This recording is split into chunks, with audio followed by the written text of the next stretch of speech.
Adobo stories through the ages.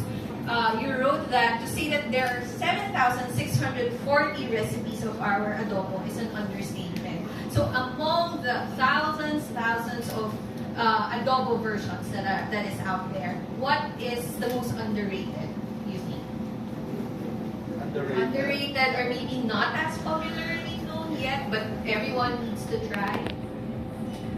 Ako meron ako mga underrated adobos. Like for instance, in Cavite, we're known for adobo sa dilaw, which is it's cooked using turmeric instead of bay leaf, but there's pepper, there's turmeric, and of course vinegar. And then the vinegar that we use is from kaong, so we call it sukang irong, and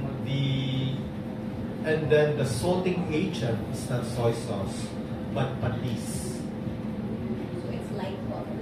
So it's golden yellow, golden, very bright turmeric. So there are two versions. The one in Taal is medyo dry and yellow pa rin. But in Cavite, it's really yellow pero masabaw.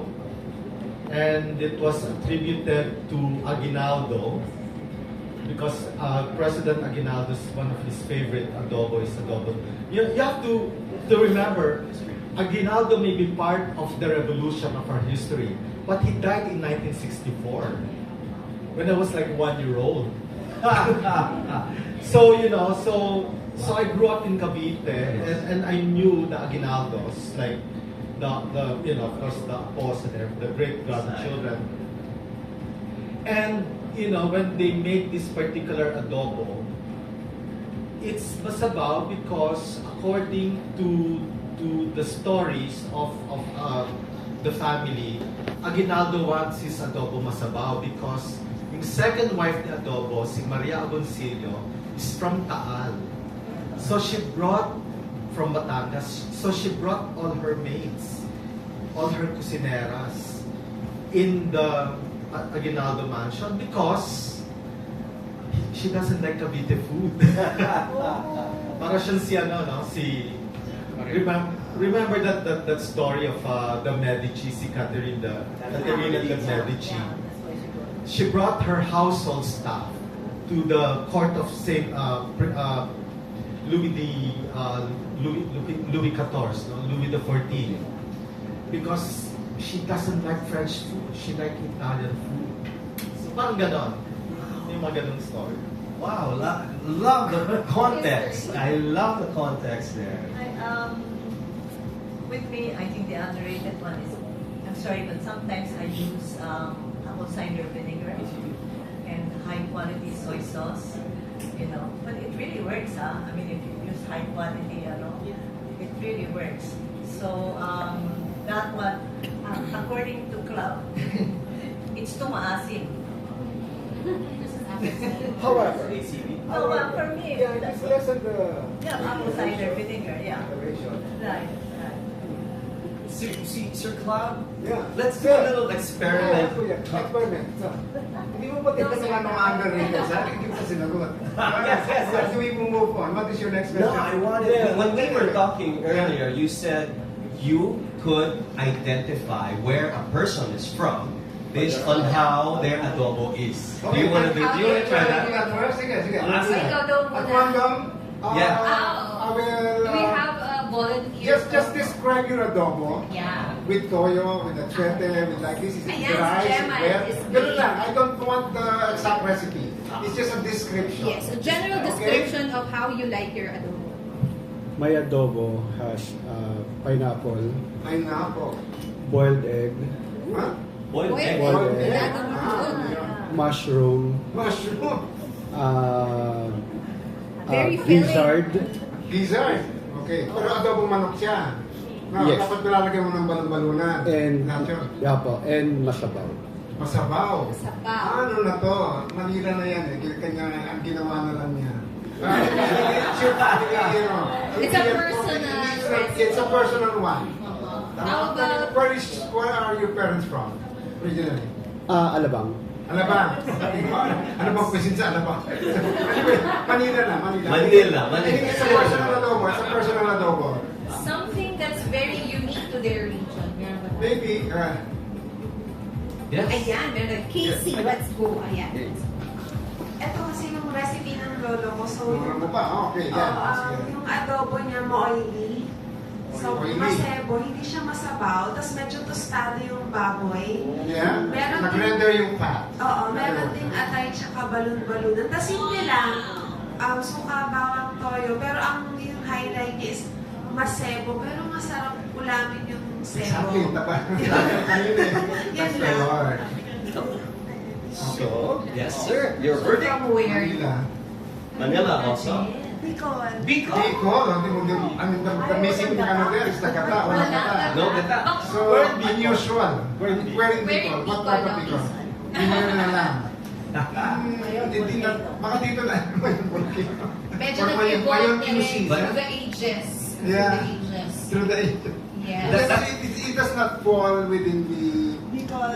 well the usual ano natin, no? Pag alam natin pag sinabi mong Bicol, sigurado may gata. Ayaw ng lolo ko. Oh, so maybe lumaki na dito. May lumaki na outside Bicol. Hindi na siya nag-stay doon, nakapangasawa niya, taga dito or what?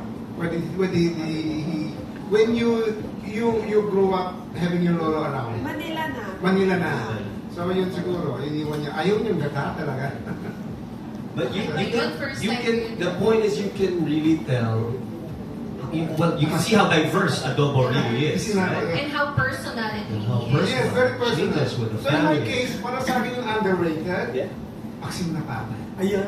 Wow. Okay, I'll describe lang the way it's okay, no? So number one, it's the, pag sinabing pata, hindi yung leg. It's the trotters, meaning the foot.